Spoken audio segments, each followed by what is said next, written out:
story this evening on Mirror Now. The Uttarkashi Tunnel rescue operation is in its final stage. It is, in fact, day 17 of the rescue operations. The NDMA is saying the final 2 meters drilling is left now and workers are likely to come out any moment.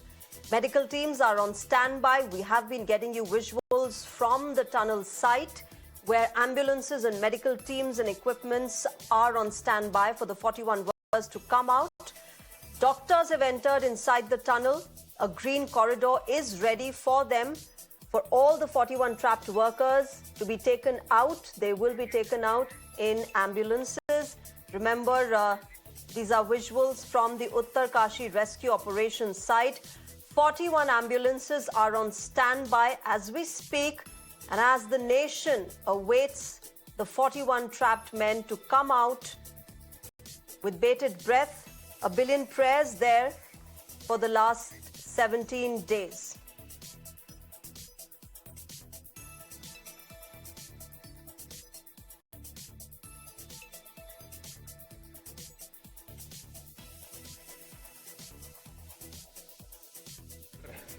A breakthrough, but not yet there. अब 58 metre, कल मैं आपको बताया था कि 47 से थोड़ा सा ज्यादा 47.248 मीटर्स अंदर गए थे और उसके बाद से manual work has carried on. जो मलबा निकल रहा था, मेटालिक मलबा, वो अभी भी उस आगे मिलता रहा हमको. उसको काटा गया है, कटर्स के साथ निकालते रहे. रात भर काम हुआ है इसके ऊपर. ये अंदेशा लगाया है कि एक एक इंडिविजुअल को, आउट ऑफ द 41, एक एक इंडिविजुअल को तकरीबन 3 से 5 मिनट लगेंगे निकालने के लिए, ईच वन इंडिविजुअल. तो आप लगा सकते हैं कि आउटर लिमिट अगर हम देखें कि 5 मिनट अगर लगाते हैं एक इंडिविजुअल पे, वो तब एग्जैक्टली कंफर्म होगा जब पहला, दूसरा या तीसरा इंडिविजुअल निकलेगा. अगर 5 मिनट का भी अंदेशा लगाते हैं तो हम 3-4 घंटे, ऑलमोस्ट 3-4 घंटे लग जाएंगे, क्योंकि गैप भी होंगे बीच में, कुछ कंटिजेंसी होगी, कुछ इक्विपमेंट शायद टूटेगा, कुछ होगा. तो इसके मुताबिक आप 3 से 4 घंटे इसका अनुमान लगा सकते हैं. नवयुगा ने बहुत अच्छी तरीके से, बहुत ही ज़्यादा अच्छी तरीके से और बहुत ही स्ट्रेटेजिकली एंड बहुत ही टेक्निकली साउंड वहाँ पे लोग हैं, उन्होंने ये सारी ऑपरेशंस को थ्रू कर दिया है विदाउट एनी हर्डल. कल रात से लेके आज सुबह तक उन्होंने धीरे धीरे बिना कोई जल्दी दिखाए हुए समझदारी से पूरी पाइप पुश करके ब्रेक थ्रू अचीव कर लिया है. ब्रेक थ्रू अचीव कर चुके हैं. क्या आर पार हो गया है? आर पार हो चुका है, ब्रेक थ्रू अचीव हो चुका है. अच्छा, तो क्या रेस्क्यू ऑपरेशन का काम शुरू हो चुका है? रेस्क्यू ऑपरेशन का काम चालू हो गया. रेस्क्यू ऑपरेशन में कम से कम नहीं तो 3 से 4 फेजेस होते हैं. वो पहले एक मॉक ड्रिल होती है. मॉक ड्रिल के बाद में जितना भी आपका अंदर लोग होते हैं, उन अंदर लोगों को मॉक ड्रिल दी जाती है, उनका सिचुएशन देखी जाती है. एनडीआरएफ की टीम अंदर जा चुकी है. उसके बाद में जैसे ही वो अंदर आएंगे, जैसे ही पहला रैम्प बन जाएगा ऊपर तक जाने का, फिर वहाँ से लेके आ जाएंगे उनको बाहर.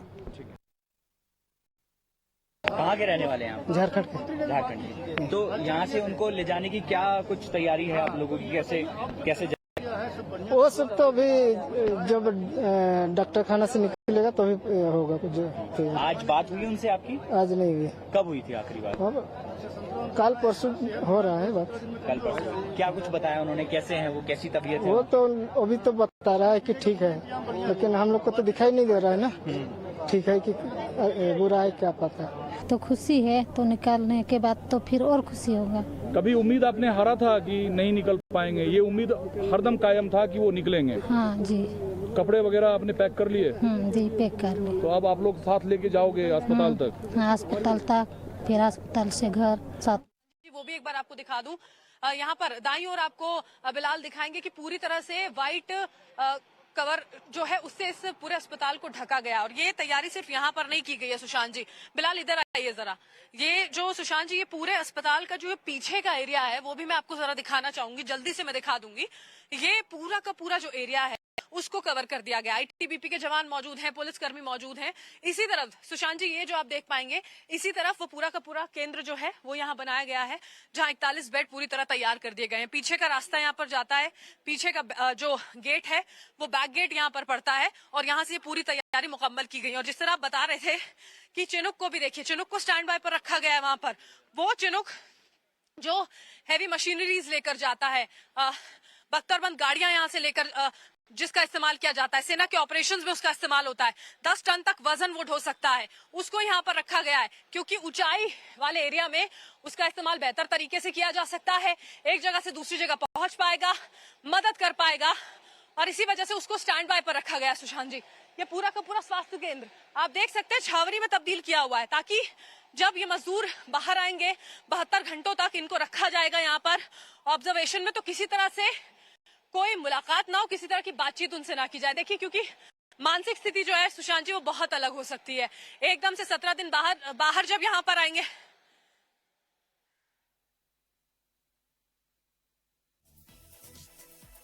All right, our colleague Barkha, of course, getting us the latest on-ground situation from there. We know that 41 ambulances are currently on standby as we speak, the final stage of this rescue operation being carried out. Let me also go across to my guest on this broadcast. Dr. Neena Khanna, disaster management consultant, joins us on this broadcast to help us understand really what exactly must be going on there right now in the final stage. Dr. Neena Khanna, thank you very much for joining us on Mirror Now. First of all, help us understand what does it mean when we say that now it is the final stage of this rescue operation. It is the 17th day when we're trying to get our 41 men out of this tunnel. What must be going on there right now? Firstly, I'd like to thank you for having me on the show. And here I'd like to tell you that 17 days have been very long. And this has been one of those which has been an operation where it's been a confined operation, right? And whenever it's been a confined operation, and that too for so long, it's going to take a lot of time. And this has been a trial and error operation. Every time they've been trying and they've not been successful, then they try for a next mode again, then again, and then again by different types of machines that they've taken, whether they've taken help from abroad or India, whether it's NDRF, whether it is border security forces, whether it is SDRF, they've taken all sources here. But the only problem here has been that they did not understand that it was one of those things that should have been done step by step, a little, and then like they had drilled a pipe to give them food. They should have understood that the technique is such that it should have been taken up one by one. Here I'd like to tell you this, and moreover, when these people are all rescued and they come out, it's a lot of trauma that they'll be facing, because the food was given to them and their health condition also would have been very, very miserable, because they've been eating and they've been throwing up and they've been doing all these things in that very confined area. Here again, these are these young mountains. And when these young mountains are there, they have this, Uttarakhand has been always very vulnerable to any type of disasters. And here I'd like to mention out that we cannot call this a natural calamity. Well, this is very much a man-made one, where they have hastened up. And here also we have the India tectonic plate, which is underneath this, and it's from Gujarat, J&K, Himachal Pradesh, Uttarakhand, Nepal, Northeast states, and it goes right up to Andaman. And these young mountains which are there, they're not solid rock. Somewhere they're very rocky, and where they are not very rocky, what happens here is that they are porous there. And when they do these drilling processes, I don't think they have done the AIE, that is the environment impact study properly, or they have done the geological study there. Had they done this, they would have got to know the conditions of the rock and the rock structures there. They have hastened out, and then moreover, what really has happened here is that the weather condition is there. Now it is getting late at night, and when it's getting late at night, and they've estimated the time that they're going to take at least 5 minutes to get one person out. What happens here is that they might not be very, very successful to get them all out here. So let's pray that whatever consequences come up, it should be one of those very favorable ones, because I think they've been trying very hard. All their prayers have been going, and they have tried to keep these men who have been trapped, these workers who have been trapped in, they have been trying to keep them at some bay or the other. Okay.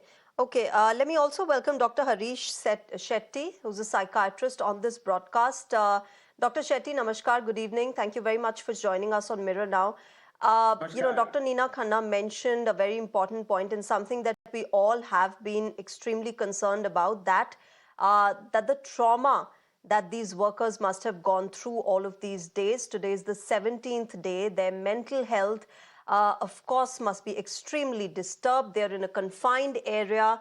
They haven't met their family and friends. They have no connection, they haven't seen the sun. They haven't seen the day and night changes. Basically, they haven't had a very regular life in these past 17 days. What are the kind of, what must they be going through all of these days? This has been a forced lockdown in a locked room which is dark, without food and water. And then food was given later. Immediately when they are out, seeing the bright light, they have been sensory deprived also for a long time. First thing is that we need to look at their physical state, and that also has an impact on their mental symptoms. They will be startled.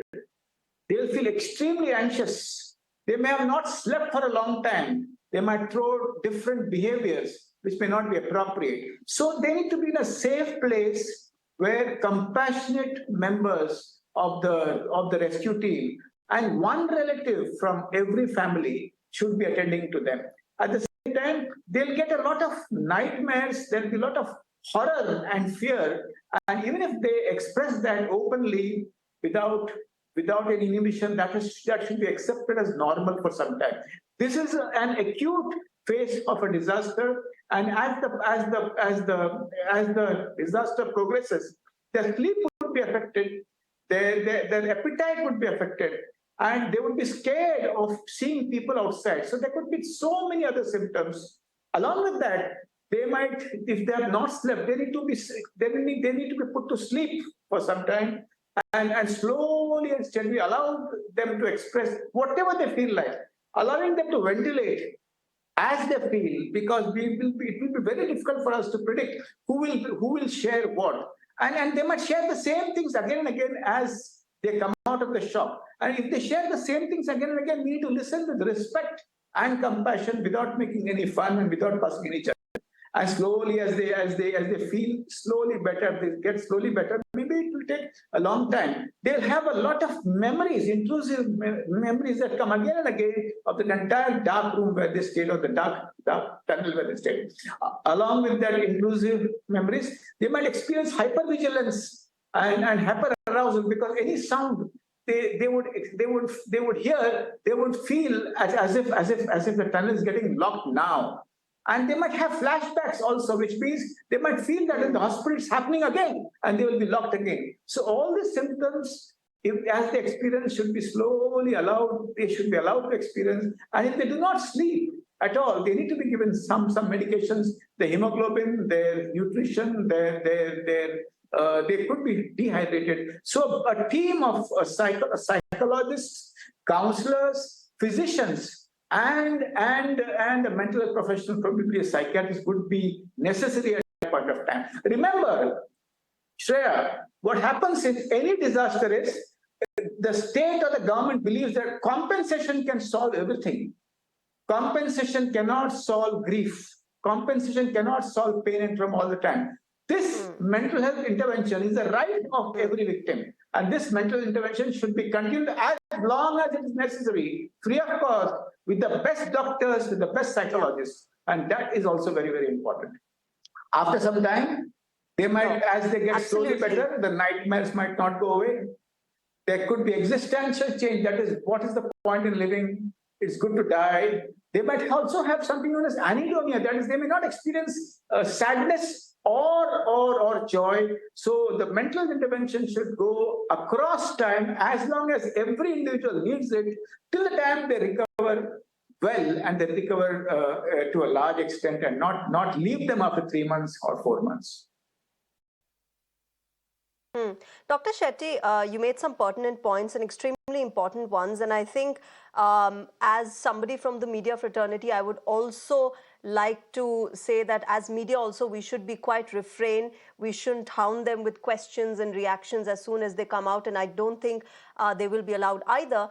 But for the family and friends around these workers, we're not very aware of the kind of health issues, mental health issues that they must be going through. Now, for their family and friends, what's the first thing that they should do? For the family and friends, what is very important is the family would have undergone a lot of pain, a lot of uncertainty, a lot of fear, as Nina said beautifully. They need also a lot of counseling and debriefing to understand where they are.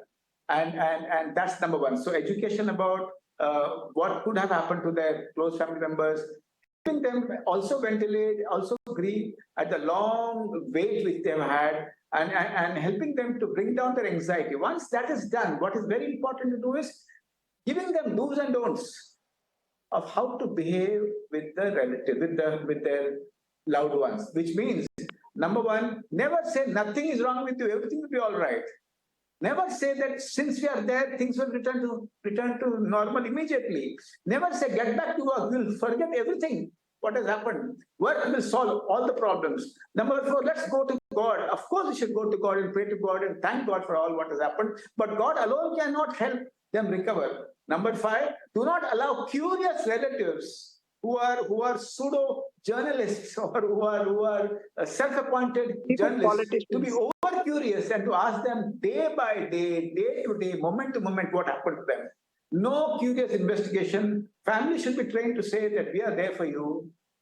We will be there for you, and the doctors and the psychologists with the state would definitely employ, would take care of you. And at the same time, list out people whom they should avoid. Okay. Because in India, there are people who would want to interrogate what exactly happened. And no photo ops also. Very few, no photo ops also. Don't let people come and click pictures with them. Don't let people who are extremely mindlessly kind. There are mindless kindness very bad as compared to mindful kindness. Give them a lot of stuff. Don't allow NGOs to ask them to come to their functions to talk about what happened. So it's important to understand that they need to be psychologically shielded so that they are with people who understand compassion and who understand how to express the compassion, which is more important than being compassionate. And no photo ops. And you made a very beautiful point, Shreya. I really loved it, that media should not also push the mics in front of their faces. Bataiye abhi kya hua? Media should be very responsible and not believe in increasing the TRP bets of competing with anybody. I was listening to one media which said we were the first to go there. Let's stop this first-time business. Let's understand that humanistic, compassionate intervention is not the responsibility only of doctors and psychologists, but of all of us, including you and me. Absolutely. I think as a society, we need to respect their emotions, their sentiments. Dr. Nina Khanna, you said that perhaps there was no geological survey that was taken before this tunnel was, the operations and the building of this tunnel were started. Why do you say so? Isn't that the first thing that you do when you build in the mountains, when you do any construction activity in the mountains? That's the first thing you see: environmental clearances, geological survey, what's the kind of rock that is there, what's the kind of condition that is there. Is the condition favorable to build a sort of tunnel that we are seeing right now? You know why I said that? First, one big reason was I don't think this company which was given this very contract was very, very, authenticated. And secondly, I belong to Uttarakhand myself. And here I feel very shameless to tell you that might be it's a contradiction, might be the politicians don't like it. But here what happens is that it was a process which was done, and hasty process. A very hasty process. And like we have the metro here, we have the underground tunnel here, underground lines here. After every 10 meters, there is one shaft which is open there. That wasn't done there at all in this tunnel. wherever I studied and wherever I got to know. Yes, studies were done. What you're saying, yes, they were done to some extent. But you cannot even think that, it is when we talk about a disaster and we say that, yes, here, this is not a natural disaster, but here I would consider it more of a man-made disaster. When you call it a man-made disaster, this tampers with the I think nature. which is what And as happens it in is most of the Uttarakhand, mountains and in most of the accidents that happen in our mountains, whether it's Uttarakhand, whether it's Himachal, we've seen that that most of these disasters are human-made instead of yes, nature really tampering with the conditions. very true. And here also what happens is that the climate is such, everybody knows that it's the climate change now. When it is the climate change here, they should have taken this also into consideration. And when you have a data analysis of what happened in the past years, they can figure it out here also. And this should have been a very slow process, step by step taken into it. And it has been raining and it's been wet up there. And whenever we furnish it from underneath or from the bottom there, it doesn't dry up so fast. And here what happens is that they've drilled it out and they're trying to reach up, and they've taken the workers' lives into consideration, which was not very proper here, and such accidents really should not happen. I think lesson learned the hard way. But of course, our prayers continue to be there, right there with those workers who are trapped. All authorities, all officials are there. Arrangements are in place. Ambulances are there in place. We'll have to see when we can see these. Yeah, please go ahead. I have one more point here. Like you mentioned out that the media should not be there immediately. I don't think any politicians should be there either. I'm sorry to say this, but this is what my heart says. And family members, like he mentioned out, the doctor mentioned out here, yes, one person, only one person. And that too, they have been in this thing underground. They've been underground. They haven't seen daylight for so many days. Even their eyes, their senses must be so affected, besides the trauma. So to bring them into a normal this thing, people shouldn't really meet them. That's it. And when they meet them also, gently and slowly. We'll have to respect that. Yeah. Yes, definitely. And of course, prayers will count a lot. We'll have to respect the kind of trauma they've gone through, but we'll have to see when these workers come out one by one, they will be straight away taken to a community health center and not just given medical treatment, but of course, we've got those who will be taking care of their mental health as well. But thank you very much, Dr. Harish Shetty and Dr. Neena Khanna for joining us on this broadcast and sharing your perspective and helping us understand better what these workers might be going through and what we can expect now. With that, we're slipping into a short break on this broadcast. News and updates will continue on the other side. Stay tuned to Mirror Now.